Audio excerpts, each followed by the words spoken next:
খোদা তোমাকে নিজ হাতে তৈরি করেছে আর কতটা সৌন্দর্য দিয়েছে সেটা কি তুমি জানো?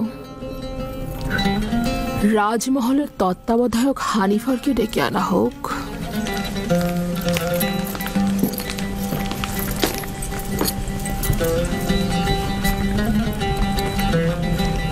এটি সে তার বালিশের নিচে লুকিয়ে রেখেছিল।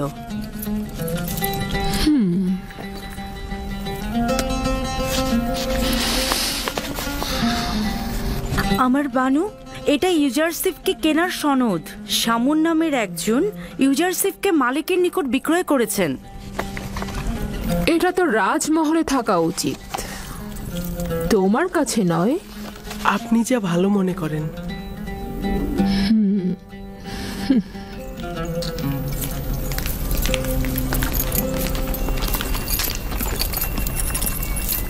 বলুন আমার বানু।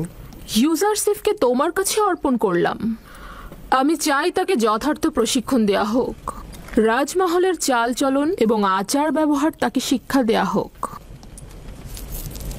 এ ব্যাপারে আপনার ওপর আমার যথেষ্ট বিশ্বাস রয়েছে। আপনি ইউজারশিপকে সঠিক শিক্ষা প্রদান করতে পারবেন।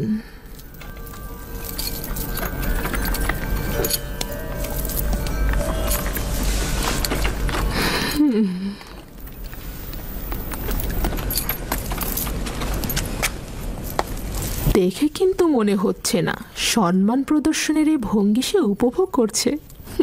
এই মরুচারী তো ভেড়া চড়ানোই জানে না, আর আপনি ওর কাছে সম্মান প্রদর্শন আশা করছেন? ওর তো বংশ পরিচয় নিয়েই আমি সন্দিহান। ও সম্মান প্রদর্শন শিখবে কোত্থেকে? দেখো এই পোশাকে তাকে কি সুন্দর লাগছে। আস্তে, প্রকাশ্যে ওর এমন তারিফ করবেন না, তাতে অহংকারী হয়ে যাবে। এসো আমার সঙ্গে।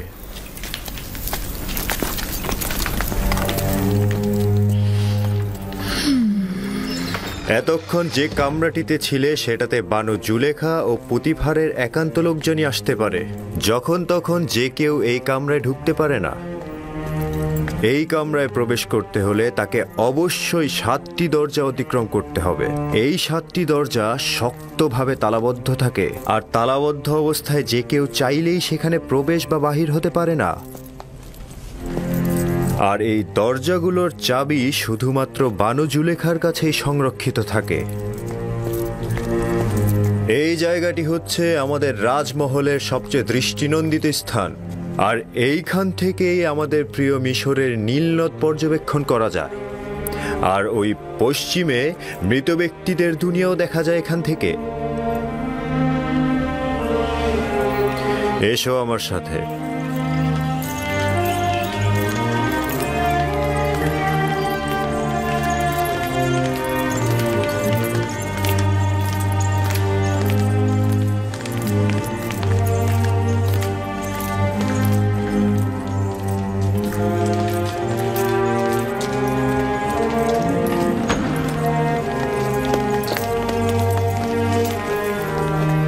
এটি বানু জুলেখার নির্দিষ্ট কামরা। তিনি অত্যন্ত দাম্ভিক ও অভিজাত পরিবারের সন্তান। তোমাকে সতর্ক থাকতে হবে, কখনোই তার ফরমানের অবাধ্য হওয়া যাবে না।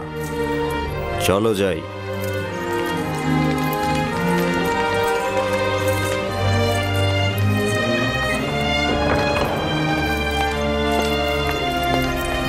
এটা জনাব পুতিফারের খাস বিশ্রামাগার ও কিতাবখানা। জনাব পুতিফার হলেন মিশরের দ্বিতীয় শ্রেষ্ঠ ব্যক্তি। তোমাকে শিখতে হবে কিভাবে রাজ্যের সম্মানিত ব্যক্তিদেরকে কুর্নিশ করে সম্মান দিতে হয়। ও হচ্ছে সুপার, কিতাবখানা রক্ষক এবং জনাব পুতিফারের বইগুলোর বিশেষ পাঠক। চলো যাই।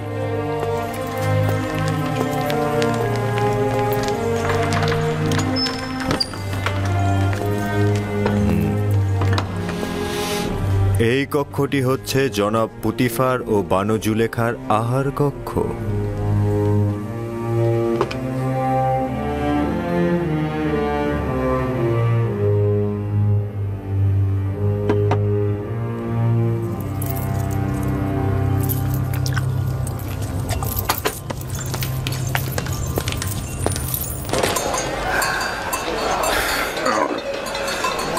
যে করেই হোক ইউসুফকে নাজাত দেব, তার মুক্তির পথ খুঁজবো। এমন ভাবে বললেন যেন ইউসুফ জেলখানায় আর আপনি তাকে মুক্ত করবেন। কয়েদখানায় থাকা আর গোলামি করা তো একই। কিন্তু পুতিফারের রাজমহলে ওর মতো গোলাম আর একজনও নেই। যদি পাখির জন্য আকর্ষণীয় খাঁচা বানানো হয়, তবে কি সেটা পাখির জন্য খাঁচা নয়? ইউসুফকে মুক্ত করে ইয়াকুবের কাছে নিয়ে যাব। এর আগে আমি কিছুতেই মিশর ত্যাগ করব না। কিন্তু আপনি দেখেছেন পুতিফার আর ওর স্ত্রী ওকে কতটা ভালোবাসে। কিন্তু ইয়াকুব নবীর তুলনায় তা নগণ্য। ইউসুফের বিচ্ছেদে না জানি ইয়াকুবের কি অবস্থা হয়েছে। কিন্তু মালিক, ইউসুফ তো নিজেই বলেছে তার মিশরে আসাটা খোদাবন্ধের ইচ্ছায়। এটি আমার সর্বশেষ বাণিজ্য। যত দ্রুত সম্ভব জিনিসপত্র বিক্রি করে ব্যাবেলে ফিরে যাও। কি?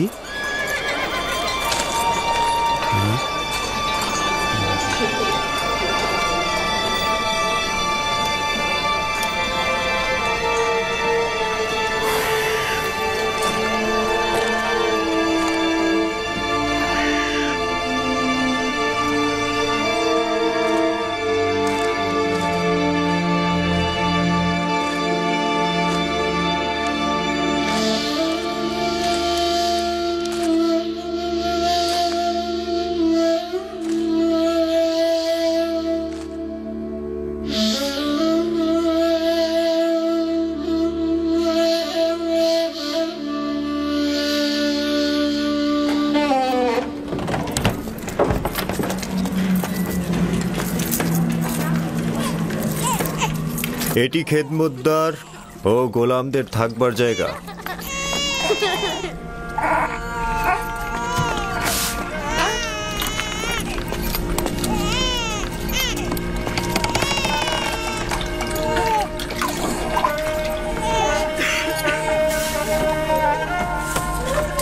জনাব হানিফার এসেছে, জনাব হানিফার এসেছে, জনাব হানিফার এসেছে।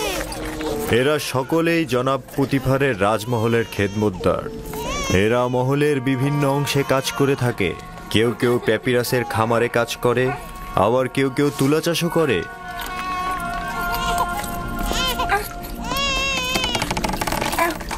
কিছু সংখ্যক পুরুষ এবং নারী এখন কর্মক্ষেত্রে রয়েছে। এখানকার প্রতিটি কামরায় একটি করে পরিবার বসবাস করতে পারে। তাদেরকে এত অসহায় দেখাচ্ছে কেন? জনাব পুতিফার কেন এদের দিকে নজর দেন না? অন্যান্য রাজ্যের খেদমতদার ও গোলামদের অবস্থা এদের চাইতেও শোচনীয়। এরা তো খুব ভালোই আছে। আমরা তাদের এখানে থাকার জায়গা ও খাবারও দিচ্ছি, তাছাড়া তাদের বাচ্চা কাচ্চাদের রক্ষণাবেক্ষণও করছি। আমি কি এদের দেখতে আসতে পারি? কেন নয়? তবে উত্তম হচ্ছে বেগম জুলেখা ও আলী জনাব পুতিফারের কাছ থেকে অনুমতি নেওয়া। এরা হচ্ছে বিশেষ গোলাম যারা পালকি বহন করে থাকে।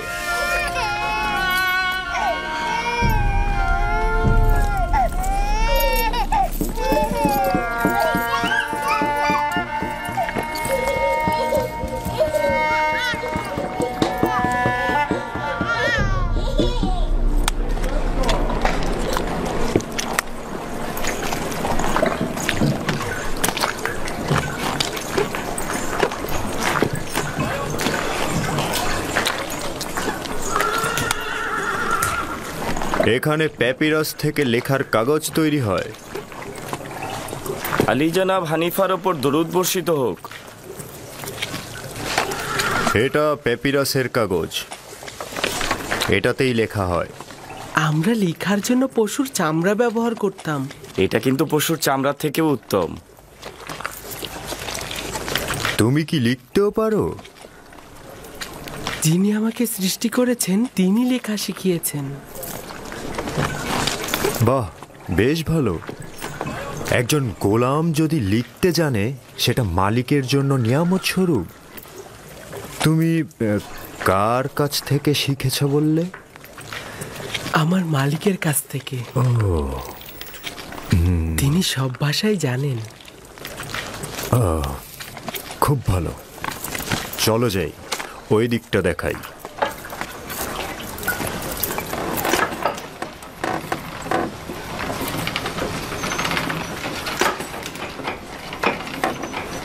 এটি হলো কাতান বুননের স্থান। কাতান কি? কাতান হচ্ছে সেই কাপড় যেটাকে কোমরে পেঁচিয়ে পরিধান করে থাকি আমরা, এবং এই কাপড়টা দিয়েই লেবাস তৈরি করি।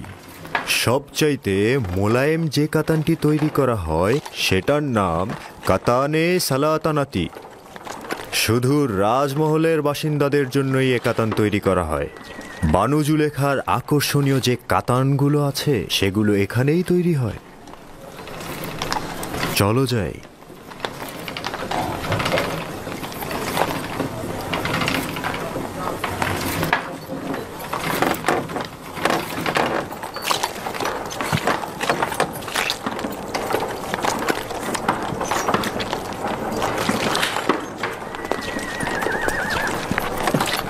দেখছো, এখানে মাটির জিনিস তৈরি হয়।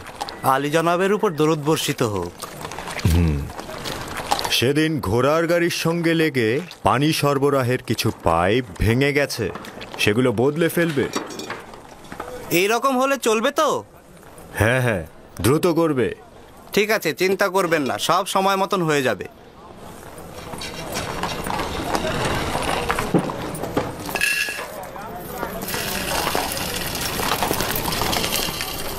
এটি খাদ্য সরবরাহের ভাণ্ডার। রাজমহলের সমস্ত খাবারের উপকরণ এখানেই রাখা হয়।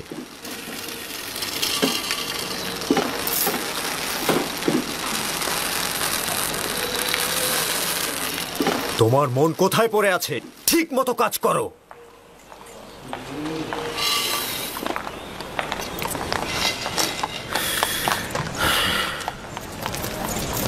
ভুলে যেও না, এখন থেকে তোমাকে তলব করে সওয়াল করা না পর্যন্ত কোনো জবাব দেবে না। কি মনে থাকবে? বানু জুলেখা একজন দাম্ভিক নারী। কখনো কখনো সে রাজসভার সদস্যদের সঙ্গেও কঠোর আচরণ করেন। ছেড়ে দাও, আমি এই কাজ করিনি। বিশ্বাস করো, আমি এই কাজ করিনি। আমাকে ছেড়ে দাও, আমাকে ছেড়ে দাও, আমি করিনি।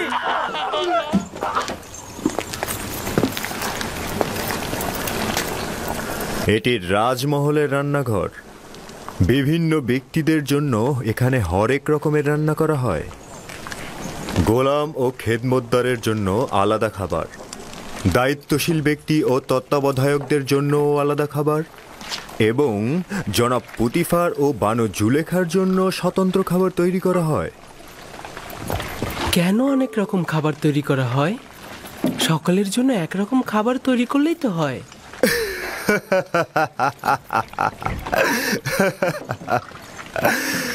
এটা কি করে সম্ভব? জনাব পুতিফার ও বানু জুলেখার গোলাম ও খেদমতদারগণ তো এক সমান নন।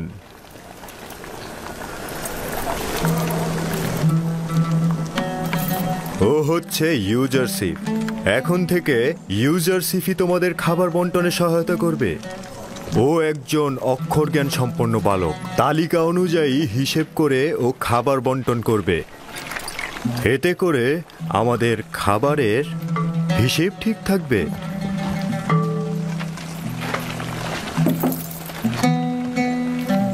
দেখেছো তোমাকে কত আগ্রহের সঙ্গে দেখছে, আর তোমার জন্যই এখানে জড়ো হয়েছে সবাই। তোমরা এখানে কি চাও? নিজেদের কাছে যাচ্ছ না কেন?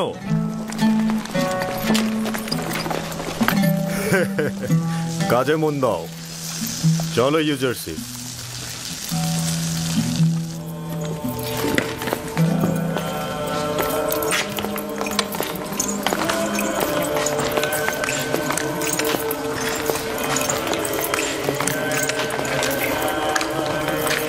এইটা হলো রাজমহলের ইবাদতখানা।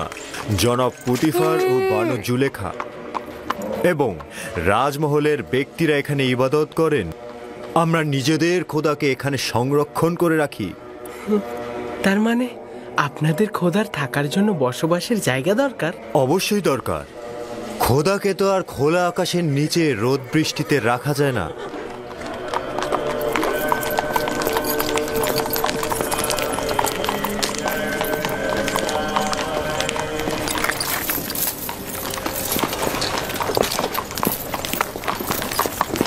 জনাবে মহান হানিফারের উপর দরুদ। সাধারণত রাজমহল দর্শনের সময় সকালবেলা, হঠাৎ এই দুপুরবেলা। ইউজারশিপকে রাজমহল দেখাতে নিয়ে এলাম। আমি চাইছি এই রাজমহল ও এর আদিবাসীদের সঙ্গে ওর পরিচয় হোক। ওখানে কি হয়েছে?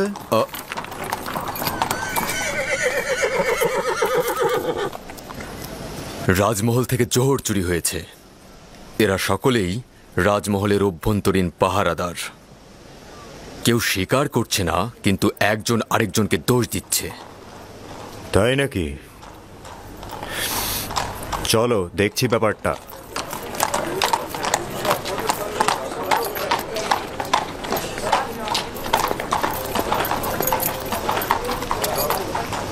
এদের দুজনকেই হাত পা বেঁধে রাজমহলের সামনে রশি দিয়ে ঝুলিয়ে চাবুক পেটা করা হোক। যতক্ষণ পর্যন্ত না স্বীকার করবে চলতেই থাকবে।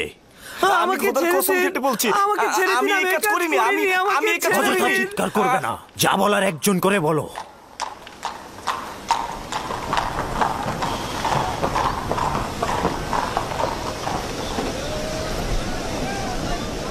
কিন্তু জনাব হানিফার, মহান খোদার কসম, আমি অপরাধী নই। সত্যি বলছি, আমি চুরি করিনি। আসলে যেদিন চুরি হয়েছে সেদিন তো আমি আসিনি, সেদিন তো আমি ছিলামই না, আমি চুরি করিনি। আমরা তো অবশ্যই দোষীকে খুঁজে বের করতে সক্ষম হব, তাই না? এর চাইতে উত্তম হবে দোষ স্বীকার করো, নয়তো পরিণতি খুব ভয়াবহ। সে বলেছে তুমি তার গাফিলতির সুযোগে খেদমত মহলে প্রবেশ করেছো। আমি প্রবেশ করেছি? আমি তো সেদিন আসিনি। ও মিথ্যে কথা বলছে, মিথ্যুক কথাকার। ভুল করেছি, তখনই ওকে ধরা উচিত ছিল আমার। আমি খোদার নামে কসম কেটে বলছি, আমি নিজ চোখে দেখেছি ওকে চুরি করতে। আমাকে আর কেউ দেখলো না, শুধু ও দেখলো? এটা হতে পারে? একজন পাহারাদারের দায়িত্ব খিদমত মহলে কে প্রবেশ করছে এবং বের হচ্ছে তার নজর রাখা। তোমার ঘুমানো উচিত হয়নি। তুমি দোষী, কেননা তুমি কাজের সময় ঘুমিয়েছ আর তোমার পক্ষে কোনো সাক্ষীও নেই। কিন্তু আলী জনাব, আমি সত্যি করে বলছি, আমি চুরি করিনি। দুঃখিত। নিনিফার কোপাতাকে আজাদ করুন এবং ওকে জেলখানায় পাঠিয়ে দিন। আলী জনাব, আমি চুরি করিনি, আমি চোর নই, আমি সত্যি বলছি। আপনারা আমাকে রহম করুন, খোদার কসম কেটে বলছি। আমি তোমার জবান বন্ধ করো। নীলিফার, তুমি খোদার ক্রোধে আগুনে জ্বলবে। কেন সত্যি বলছো না? আলী জনাব, আমি চুরি করিনি, আমি সত্যি বলছি, খোদার কসম। আমি চোরকে শনাক্ত করতে পারবো। না পুত্র আমার, এটা তোমার কাজ নয়। আমি আপনাদেরকে নিশ্চয়তা দিচ্ছি। আপনারা কি চোরকে শনাক্ত করতে চান না? চাই, কিন্তু তুমি কি করে চোরকে শনাক্ত করবে? আমার আব্বাজান শিখিয়েছে, তিনি ফয়সালা নির্ধারণে দক্ষ ছিলেন।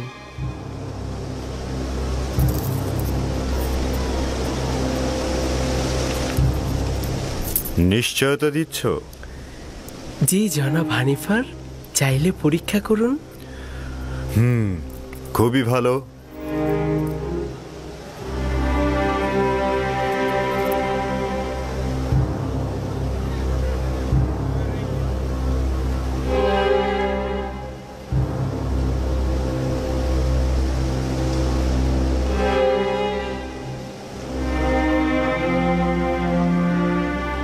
আমি জানি চোরকে। আমি আশা করছি সে নিজে থেকে দোষ স্বীকার করে তার শাস্তি কমিয়ে নেবে। আসলে যেদিন রাজমহলে চুরি হলো সেদিন আমার পাহারার দায়িত্বই ছিল না। আমি তো সেদিন আসিনি। আমি যে চুরি করিনি এটার কোনো সাক্ষী নেই, তবে সত্যি করে বলছি, আমি নিজ চোখে নীলিফারকে চুরি করতে দেখেছি, খোদার কসম। আমি গুনাহগার ব্যক্তিকে শনাক্ত করতে সক্ষম হয়েছি, আর কিছুক্ষণের মধ্যেই আমি তা প্রমাণ করে দেব। জনাব হানিফার, আমি চোরকে শনাক্ত করে ফেলেছি। আপনি অবশ্যই তার গর্দানটা কেটে ফেলবেন। আমি শুধু চাইছি তাকে শনাক্ত করতে। একবার শুধু শনাক্ত হোক। তাকে কোনরূপ ক্ষমা করা হবে না, শুধু শনাক্ত করুন। জনাব রুদামুন, এই দুজনকেই বাগিচার কাছে নতজানু করা হোক।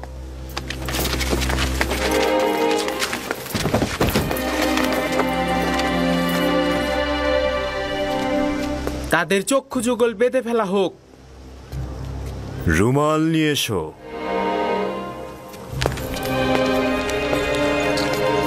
তার হাত বেঁধে ফেলো।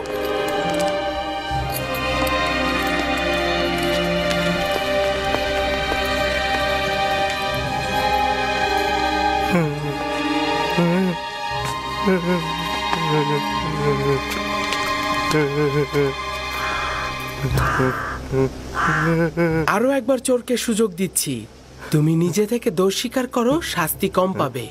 কিন্তু আমি যদি শনাক্ত করি তাহলে অবশ্যই তোমার গর্দান কাটা হবে।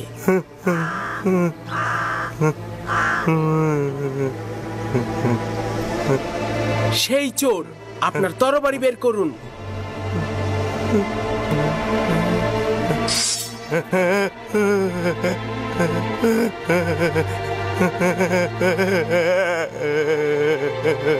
এই চোরটার গর্দান কেটে ফেলুন। না না না না, আমি স্বীকার করছি, আমি স্বীকার করছি, আমি চুরি করেছি, আমি ভুল করেছি, আমি স্বীকার করছি।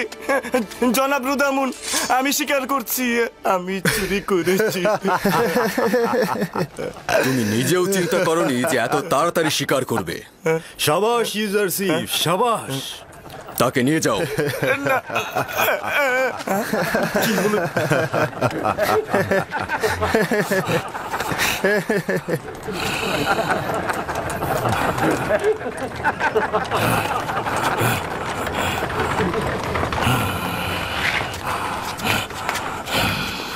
সাবাস পুত্র আমার, চিন্তিত ছিলাম। আমি ভাবতেই পারিনি যে তুমি পারবে। শুকরিয়া জ্ঞাপন করছি, অনেক অনেক কৃতজ্ঞতা জ্ঞাপন করছি। আমি গুনাহ না করেও শাস্তি পেতে যাচ্ছিলাম। অনেক অনেক শুকরিয়া। তোমাকে দোষী করেই তোমার জীবন বাঁচানো হলো, তাছাড়া আসল চোরকে ধরতে পারতাম না। তুমিও একেবারে গুনাহীন নও, আর একবার যদি দায়িত্বের অবহেলা করো তাহলে কঠিন শাস্তি প্রদান করা হবে। আজ্ঞা শিরোধার্য, এরকম আর হবে না।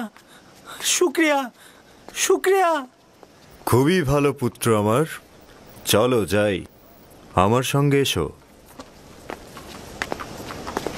কি দারুণ বুদ্ধি রে বাবা! এই দেখলে কিভাবে চোরটাকে ফাঁদে ফেললো? যেমন বুদ্ধি তেমনই সুদর্শন। আমার তো বিশ্বাসই হচ্ছে না, একটা বালক কি করে এই কাজ করলো।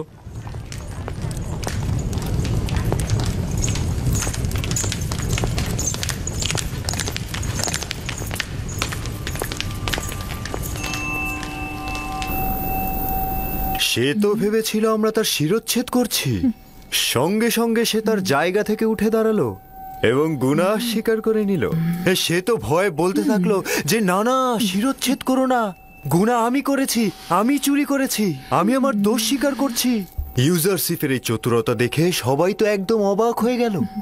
কেউ তো চিন্তাও করতে পারেনি তার মতো একটা বালক এত তীক্ষ্ণ বুদ্ধি সম্পন্ন। আমি অবশ্যই জনাব পুতিফারের কাছে মূল্যবান হাদিয়ার জন্য শুকরিয়া জ্ঞাপন করব। ইউজারশিপ খুব বুদ্ধিমান এবং অক্ষর জ্ঞান সম্পন্ন বালক। আজ থেকে কেউ অতিরিক্ত খাবার নিতে পারবে না। যার যতটুকু দরকার ততটুকুই হিসেব করে খাবার বিতরণ করবে সে। একজন অক্ষর জ্ঞান সম্পন্ন গোলাম তার মালিকের কাছে নিয়ামত স্বরূপ। ইউজারশিপের বিশ্রামাগার কোথায় নির্ধারণ করেছেন? এখনো সিদ্ধান্ত গ্রহণ করিনি। গোলামদের থাকার জন্য নির্ধারিত স্থান রয়েছে, এখানে সিদ্ধান্তের কি দরকার? না, গোলামখানায় নয়, এখানেই রাজমহলের মধ্যে, যা গতরাতে নির্ধারণ করা হয়েছে। ইউজারশিপ, তুমি কি রাজি আছো? শুকরিয়া জ্ঞাপন করছি। যদি অনুমতি দান করেন, আমার শোবার জায়গা রাজমহলের গোলামদের মধ্যে হলে উত্তম হবে। আমি বলবো তুমি কোথায় এবং কাদের সাথে জীবন গড়বে। বুঝতে পেরেছ? জি। বানু, রাজমহলে একজন গোলামের উপস্থিতি নিয়মের বরখেলাপ। এতে করে অন্যান্য গোলামরা ঈর্ষান্বিত হয়ে উঠতে পারে। যখন আমি এবং এই মহলের প্রভু পুতিফার তার প্রতি আকৃষ্ট হয়েছি, তখন আর কারো হক নেই তার প্রতি দৃষ্টি দেয়ার।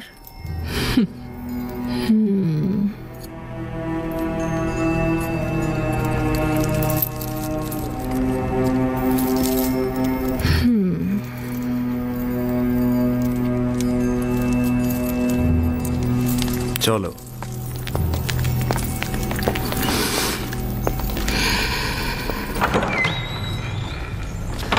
ইউজারশিপ, পুত্র আমার কোনো পুত্র সন্তান নেই। আমাকে তোমার পিতার ন্যায় জানবে এবং যে কোনো মুশকিলে আমাকে স্মরণ করবে। শুক্রিয়া জ্ঞাপন করছি।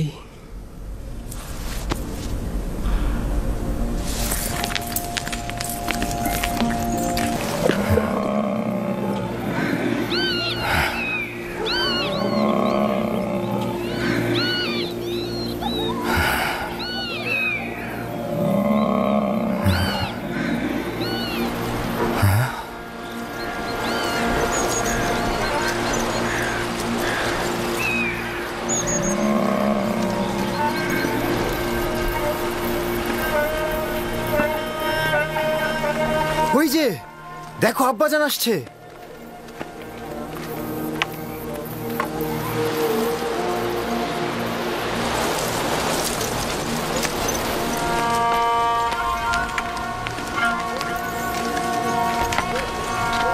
এখনো বলো, তোমরা তোমাদের ভাইয়ের সাথে কি করেছো?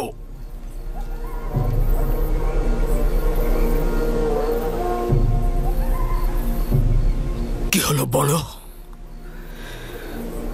কথার উত্তর দিচ্ছ না কেন লাভি? পূর্বে বলেছি তো তোমরা মিথ্যে বলছো। নেকড়েরা অস্বীকার করেছে ইউসুফের খবর তাদের কাছে নেই। নেকড়ে? নেকড়ে কি করে অস্বীকার করতে পারে? আমি দেখেছি, ওরা আব্বাজানকে বলেছে, ওরা মাথা নেড়ে বলেছে ওরা জানে না। বিলম্ব না করে সত্যি বলো, ইউসুফের সাথে তোমরা কি করেছো? এখনো ফুরসাত রয়েছে। সত্য এটাই যা আগে বলেছি, ইউসুফকে নেকড়েরাই ভক্ষণ করেছে। নেকড়েকে দোষারোপ করো না। তোমরা যা করেছো নেকড়ের বেশে করেছো। এখনো সময় আছে, হাকিকত বলো।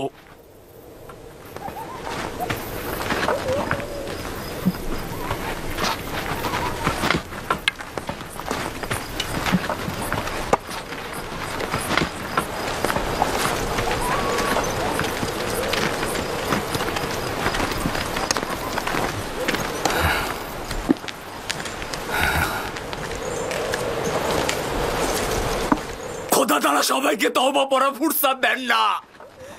এখনো সময় রয়েছে, তোমরা তওবা পড়ে গুনাহ কবুল করো।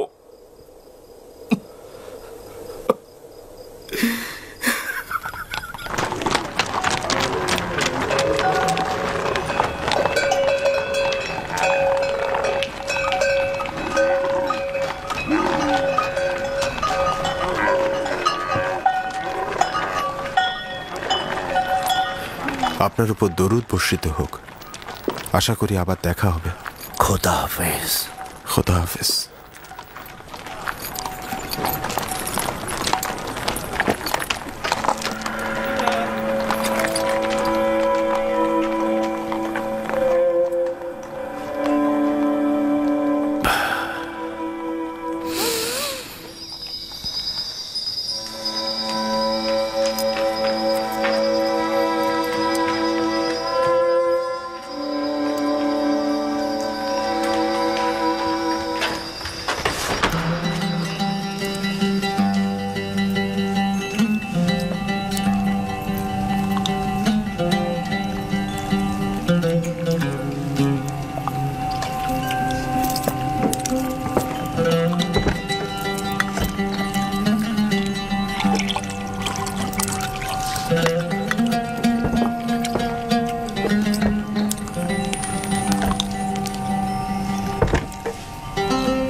ইউজারশিপকে এখানে নিয়ে এসো।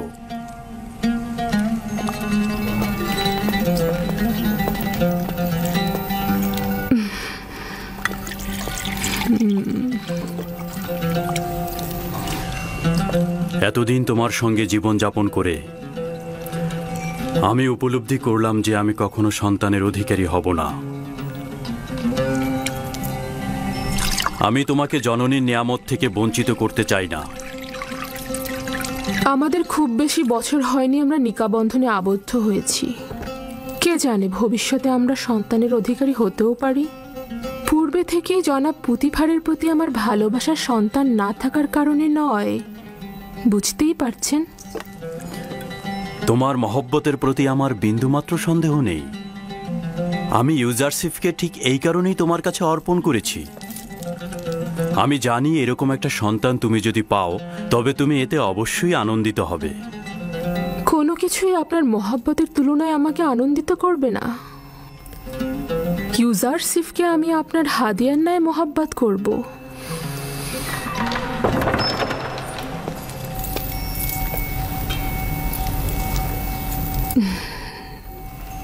ভাবছি আমরা যদি কখনো সন্তানের অধিকারী হই তবে সে ইউজারসিফের মতো সুদর্শন ও বুদ্ধি সম্পন্ন হবে। আমার মনে হয় সে ইউজারসিফের মতো তীক্ষ্ণ বুদ্ধিসম্পন্ন নাও হতে পারে। তুমি এমন কি করেছো যে বানু জুলেখা তোমার এত তারিফ করছে? আজকে ইউজারসিফের চতুরতা জওহর চোরকে ধরার জন্য সকলকে হতবাক করে দিয়েছে। আলী জনাব, আজ রাজমহলের সর্বত্র ইউজারসিফের বুদ্ধিমত্তার প্রশংসা হচ্ছে। সকলে বলা বলি করছে ইউজারসিফের কারণে একজন নির্দোষ ব্যক্তি মুক্তি পেয়েছে। প্রথম দিনই ইউজারসিফ এটা প্রমাণ করল যে বানু জুলেখার উপযুক্ত সন্তান হতে পারবে সে।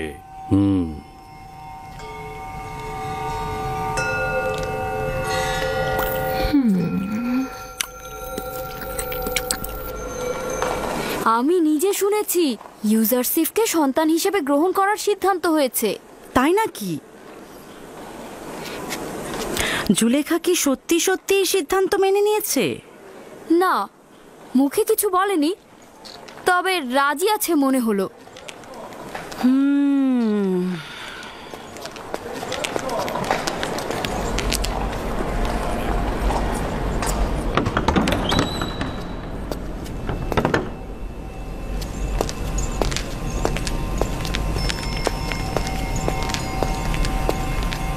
বানু, এই গুজব কি সত্যি যা সর্বত্র ছড়িয়ে গেছে?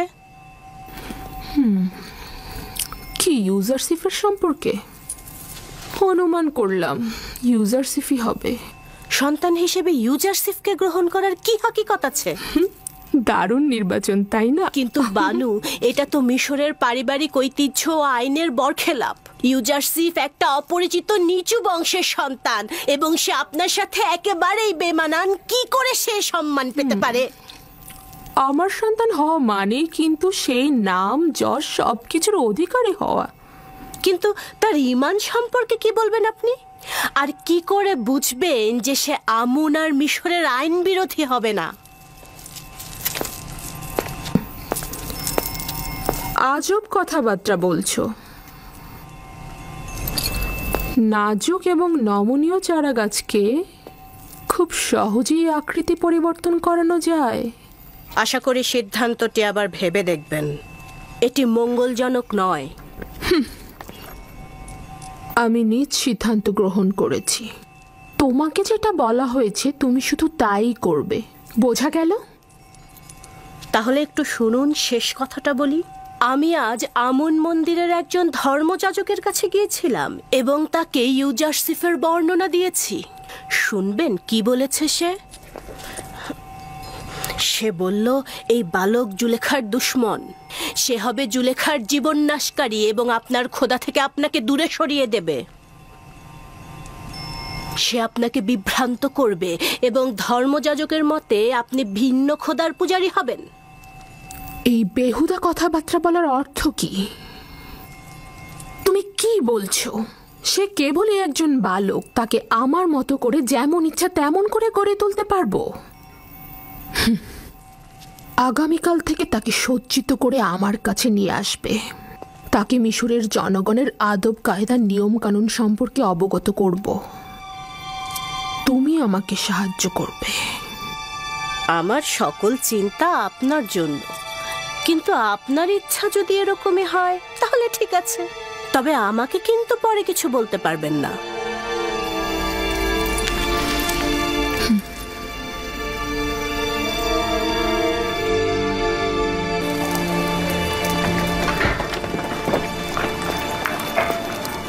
জনাব পুতিফারের খাবার নিতে এসেছি। হয়েছে?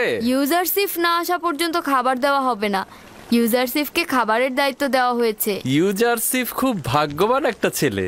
ওকে পুতিফার ও জুলেখা চাচ্ছে নিজের সন্তান হিসেবে স্বীকৃতি দিতে।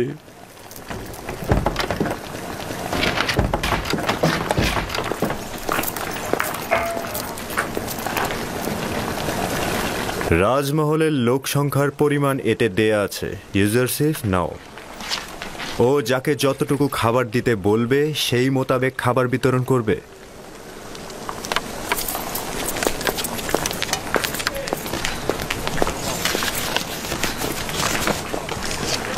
পাহারাদারদের 20 জনের খাবার।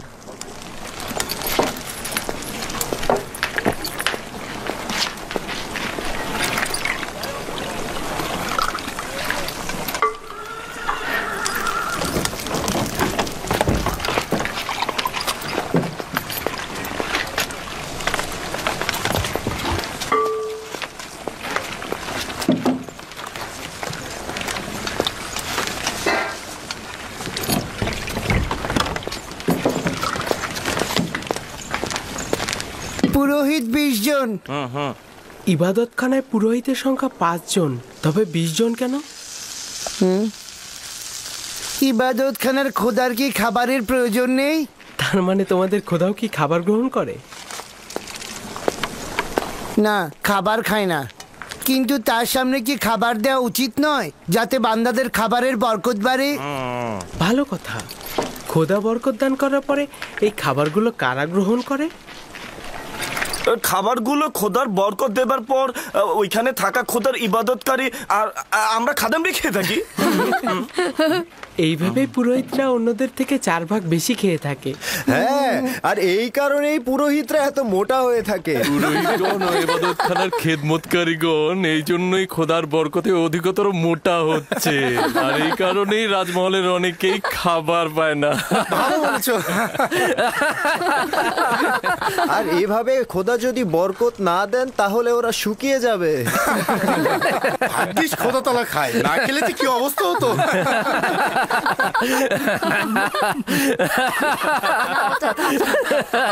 অনেক হয়েছে। তোমরা যদি ইবাদতখানার খাদেমের কাছে লজ্জিত না হও, তবে অন্তত খোদার কাছে তো লজ্জিত হও। চলো।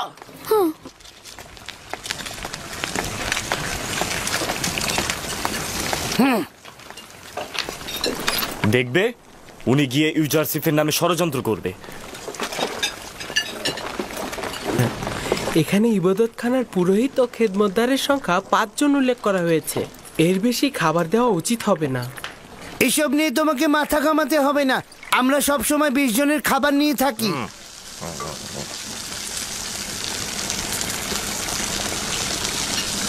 আজ যতটুকু চাই ততটুকু দিয়ে দিন। জনাব হানিফার এর সমাধান করবেন।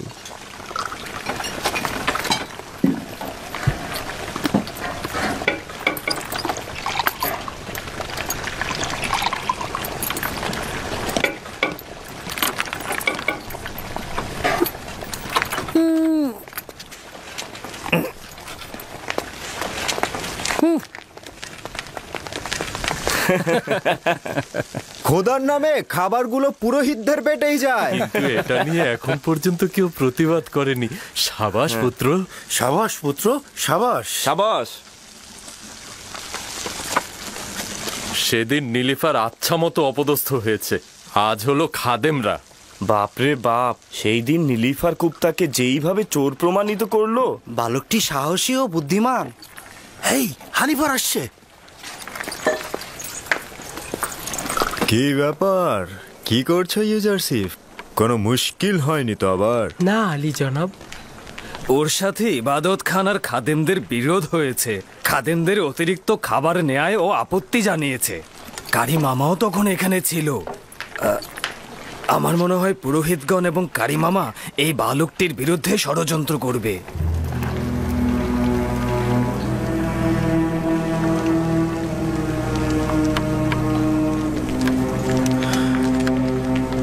আলী জনাবের খাবার প্রস্তুত হয়েছে? হ্যাঁ আলী জনাব। নিয়ে এসো।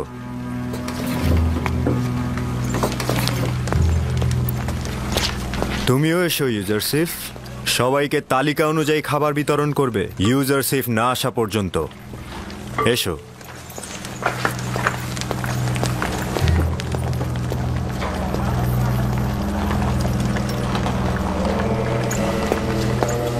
আপনি তো ছিলেন না, তাই জানেন না রাজমহলের কর্মচারীরা কি করে হাসছিল। রাজমহলের কর্মচারীরাও তার সাথে ছিল। পুতিফার একজন বালককে রাজমহলের খাবারের দায়িত্বে নিয়োজিত করেছে। হানিফার তাকে তত্ত্বাবধায়ক বানিয়েছে। আমার পূর্ণ বিশ্বাস সে কাফের এবং আমাদের খোদার ইবাদত করে না। যদি তোমাদের কথা সত্যি হয় তাহলে আমিও তাকে ছেড়ে কথা বলবো না। আমি পুতিফার ও জুলেখার সাথে এই বিষয় নিয়ে কথা বলবো, তোমরা একদম চিন্তা করো না।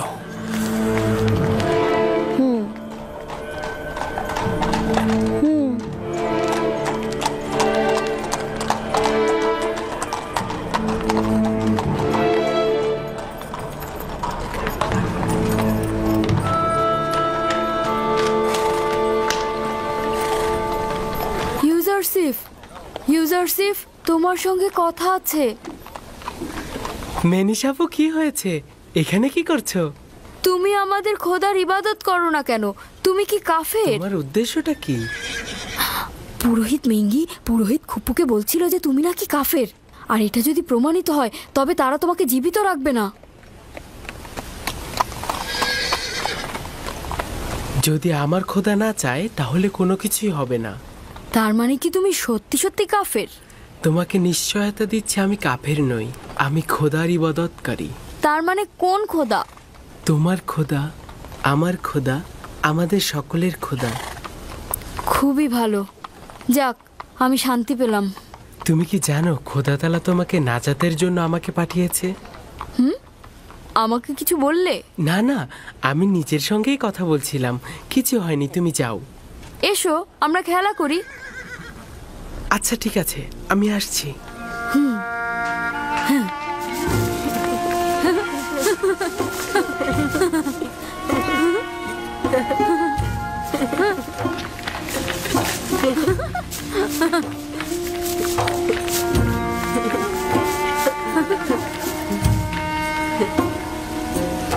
হায় আফসোস, যদি দেখতেন কিভাবে রাজমহলের সব ব্যক্তি তার সাথে মিলে পুরোহিতদের ঠাট্টা করছিল। কিভাবে একজন বালক ইবাদতখানার পুরোহিতগণের ঠাট্টা এবং উপহাসের কারণ হলো? কারণ ও প্রতীকীভাবে বলছিল পুরোহিতগণ খোদার নামে খাদ্য সংগ্রহ করে নিজেরাই তা ভক্ষণ করে। ঠিক আছে, আমি তার সঙ্গে কথা বলবো। আমার সন্দেহ অমূলক নয়। সে আমুন কেন কোনো খোদাকেই পূজা করে না। জনাব পুতিফার আপনার জন্য অপেক্ষা করছে। দুপুরে খাবারের সময় হয়েছে। বানু, এই বালকটার দিকে নজর রাখা প্রয়োজন। যদি ইবাদতখানার মালিক ক্রোধান্বিত হয় তাহলে তার সাথে সাথে আমরাও বিপদে পড়ব।